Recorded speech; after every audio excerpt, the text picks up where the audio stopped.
What is the best way to learn the API testing? बहुत लोग मुझसे guys पूछ रहे थे इसके बारे में कि सर हमें बताइए कि कैसे हम एपीआई टेस्टिंग को सीख सकते हैं प्रॉपरली। सर हम फ्रेशर हैं, क्या हमें एपीआई टेस्टिंग सीखना चाहिए और हमें कैसे हम एपीआई टेस्टिंग सीख कर हम जॉब ले सकते हैं? ठीक है। और अगर आप मैनुअल टेस्टर हैं तो कैसे हम एपीआई टेस्टिंग को सीख कर हम एक ऑटोमेशन इंजीनियर या फिर एपीआई टेस्टर की तरफ मूव कर सकते हैं, राइट? क्या एक्शन प्लान होने चाहिए प्रॉपर, इस वीडियो के अंदर मैं प्रॉपरली आपको बताने वाला हूँ। ठीक है। पहले अच्छे से बता दूं गाइस, बहुत मेहनत से वीडियो बना रहा हूँ। ये 4 इंपॉर्टेंट टिप्स आपको बताने वाला हूँ कि कैसे किन किन को यूज़ करना है। स्टेप बाय स्टेप मेथड्स और टॉपिक्स प्रॉपरली बताने वाला हूँ। आपको एक इंपॉर्टेंट कॉन्सेप्ट माइंडसेट से रिलेटेड भी देने वाला हूँ और मैं आपको अपनी स्टोरी भी बताने वाला हूँ कि कैसे मैनुअल टेस्टर से मैंने ऑटोमेशन में स्विच किया एपीआई टेस्टिंग की को फर्स्ट स्टेप यूज़ करके। ठीक है। तो चलिए शुरू करते हैं वीडियो को। बाय। ऑलराइट। तो पहले बता दूं गाइस कि प्लीज़, अगर आप, वीडियो बहुत छोटी होने वाली है लेकिन आप 1.5x करके देख सकते हो ताकि अच्छे से वीडियो पूरी कवर कर पाओ। ठीक है। पहले कॉन्सेप्ट को सीखो गाइस। पहला कॉन्सेप्ट है focus on the one thing. अच्छा, मेरे को 2 मिनट दे दो, मैं आपको एक इंपॉर्टेंट कॉन्सेप्ट बताने वाला हूँ। ये कॉन्सेप्ट बेसिकली ना मैंने लर्न किया था ब्रेन ट्रेसी से। इसमें ये कहते हैं कि आपको ना सीरियस होना पड़ेगा गाइस। अगर आप फ्रेशर हो या फिर हो मैनुअल टेस्टर, एपीआई टेस्टिंग को सीखना चाहते हो, राइट, थोड़ा सा सीरियस हो जाओ। यहाँ पे सीरियस होने का क्या मतलब है प्रमोद? सीरियस होने का ये मतलब है कि आपको एफर्ट ना एक ही तरफ मारने हैं। तो बेसिकली अगर आप यहाँ पे देखोगे, अब ये मान लो आपको एपीआई टेस्टिंग यहाँ पे लर्न करना था, ठीक है, आपको सारे एफर्ट इस तरफ मारने, तो देखो आपकी प्रोग्रेस भी यहाँ पे अच्छी हो जाएगी। लेकिन अगर आप हर जगह एफर्ट मारोगे ना, मुझे एपीआई टेस्टिंग भी सीखना है, मुझे कुछ भी सीखना है, कुछ भी सीखना है, कुछ भी सीखना है, तो कहीं के नहीं रहोगे। ठीक है। ये कॉन्सेप्ट मैंने अपनी लाइफ में यूज़ करा है, हमेशा ये वर्क करता है। अगर आपको एपीआई टेस्टिंग में सीरियस हो तो आपको एपीआई टेस्टिंग अच्छे से, प्लीज़ प्लान बना लो इसका कि मुझे 2 महीने का टारगेट रखो, 2 महीने में मुझे एपीआई टेस्टिंग अच्छे से सीखनी है। मैं आपको सारे टॉपिक्स बता के जा रहा हूँ कि कौन कौन से है। ठीक है। तो इस पर सर्च करो और ये वाला कॉन्सेप्ट प्लीज़ यूज़ कर लेना। एक ही चीज़ पे ध्यान रखो, 2 महीने का टारगेट रखो, एक्शन प्लान रखो अपने पे। ठीक है। अब मैं आपको बताता हूँ कि आप हो कहाँ पे, वेयर एम आई। ठीक है। अभी पहले स्टेप देखो, चेक करो कि तुम हो कहाँ पे। अगर आप 0 से 1 ईयर पे हो ना, तो it's a best time to learn. मैं आपको शुरू से बता देता हूँ, it's a best time to learn. अगर आप अभी यहाँ पे 0 से 1 ईयर पे, आपकी ज़्यादा एक्सपेक्टेशन नहीं होगी। अगर आपको API testing with manual testing पता, एपीआई टेस्टिंग विद पोस्टमैन पता है, बहुत गुड है। आपकी 100% चांसेस है इस समय जॉब लगने के। ठीक है। अगर आपने एपीआई टेस्टिंग स्किल अपने रिज्यूमे में ऐड कर लिया है। ठीक है। अगर यहाँ पे, अगर आप ऑलरेडी 1 ईयर के एक्सपीरियंस में हो, मैनुअल में काम कर रहे हो, राइट, मैनुअल टेस्टिंग में काम कर रहे हो, तो यहाँ पे एपीआई टेस्टिंग को ऐड करके आप एक मैनुअल एपीआई टेस्टिंग कर सकते हो, तो जो जिससे सैलरीज इंक्रीज होती हैं। ठीक है।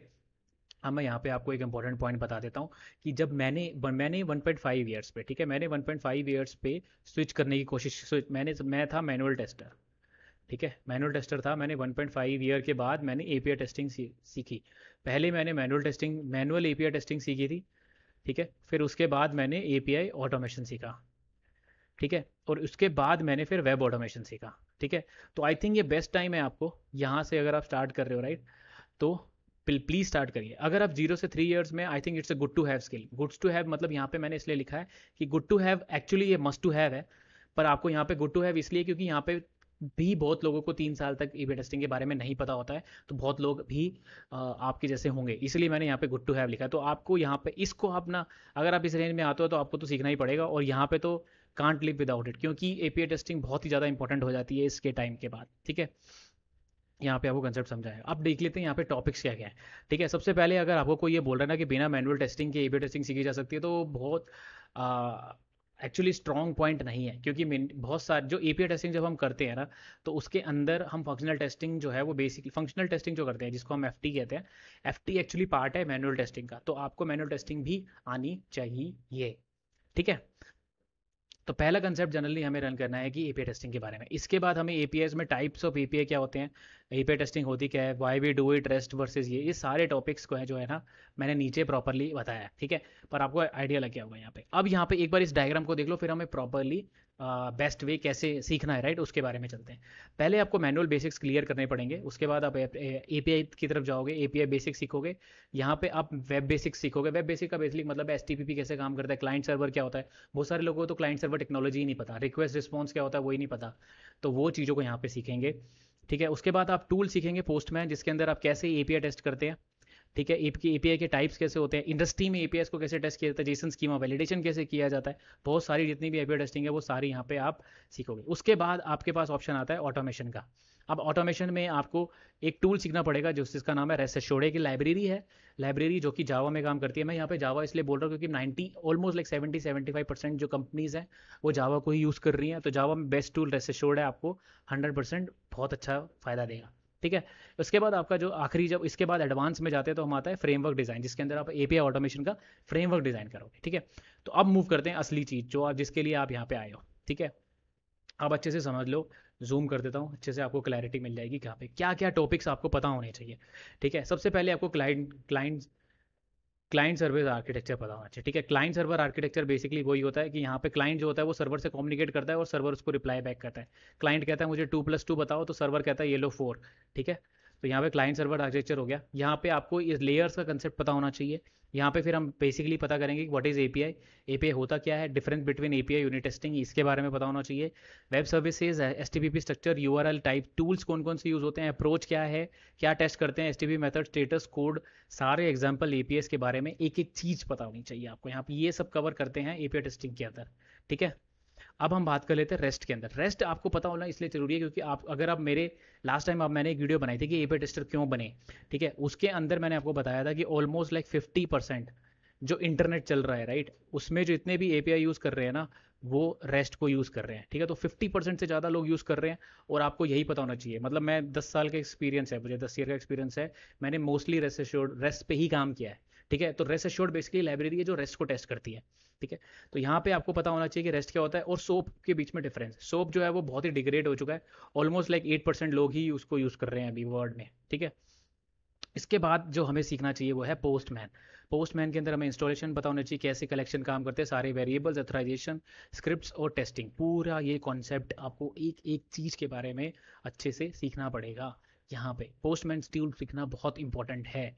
ठीक है, इसके बाद आती है रेस्ट एश्योर्ड की बारी, जो कि एक लाइब्रेरी है जिसके बारे में मैंने आपको पहले ही बताया था कि ये लाइब्रेरी में आप जितने भी रेस्ट के जितने भी एपीआईज होते हैं ना उनको प्रॉपरली आप टेस्ट कर सकते हो। ठीक है, यहाँ पे और उनको कैसे यूज़ करते हैं, फिर यहाँ पे मैं इन्होंने बताया कि कैसे उसका ऑटोमेशन फ्रेमवर्क क्रिएट करेंगे, कौन कौन से बेसिक्स हैं, और सोप का एक इंट्रोडक्शन भी आना चाहिए आपको अच्छे से, क्योंकि इससे रिलेटेड आपके इंटरव्यू क्वेश्चन बनते हैं। सोप बहुत पहले यूज़ करता था, ऑलमोस्ट लाइक 8% लोग ही उसको यूज़ करते हैं, पर फिर भी लोग क्वेश्चन पूछ लेते हैं उससे।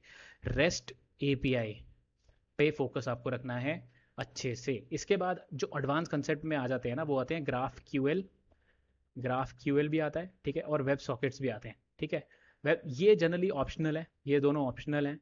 ठीक है, नहीं भी बताऊंगे तो आपको चल जाएगा, लेकिन इस सीरीज़ में जब आप ये मैं पोस्टमैन वाला चीज़ कर रहे होगे ना, यहाँ पे ही आप सीखोगे जिसको बहुत लोग मुझसे पूछते हैं कि सर मैनुअल एपीआई टेस्टिंग कैसे करें, राइट, तो यहाँ पे सीखोगे आप।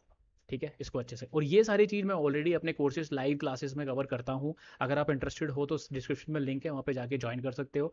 लाइव क्लासेस, लाइव बैचेस चलते रहते हैं, और बहुत सारा कंटेंट जो है मैंने जो अच्छा सा कंटेंट भी है वो मैंने यूट्यूब पे भी डाल रखा है। पर कई बार लाइव क्लासेस में अच्छे से एक्सप्लेन कर पाता हूँ मैं, और भी एग्जाम्पल्स होते हैं, लाइव प्रोजेक्ट्स होते हैं, तो वहाँ पे आपको एडवांटेजेस मिल जाती हैं। ठीक है, तो बहुत सारा, लेकिन मैक्सिमम कंटेंट मैं अपना यूट्यूब पे भी ट्राई कर रहा हूँ ताकि मैक्सिमम लोगों को सीखने को मिले और इम्प्रूव करे। लाइक मेरे मेरे जैसे जब मुझे प्रॉब्लम आई थी फ्रेशर में, और 1 साल के एक्सपीरियंस के साथ राइट, आप लोगों को ना आए, तभी मैंने पूरी क्लैरिटी आपको दे दी है। ठीक है, आई होप आपको समझ में आ गया होगा अब कि best way to learn API testing क्या है। ठीक है, पूरे कॉन्सेप्ट्स को क्लियर कर दिया मैंने आपको एक एक को, और सारे माइंडसेट कैसे करना है, टॉपिक्स कौन कौन से हैं, और क्या आपका एक्शन प्लान है। 2 मंथ का एक्शन प्लान लेके टूल्स के जितने भी टॉपिक्स हैं ये सारे कवर करना शुरू कर दो। इसका पीडीएफ डिस्क्रिप्शन में है, डाउनलोड करके सारे टॉपिक आपको मिल जाएंगे। ठीक है, मिलता हूँ अगली वीडियो में, बाय, थैंक्स अ लॉट, और पार्ट 2 लिख के चले जाओ अगर नेक्स्ट वीडियो चाहिए, और डेप्थ में बनाऊंगा इनसे related details. Bye, okay bye.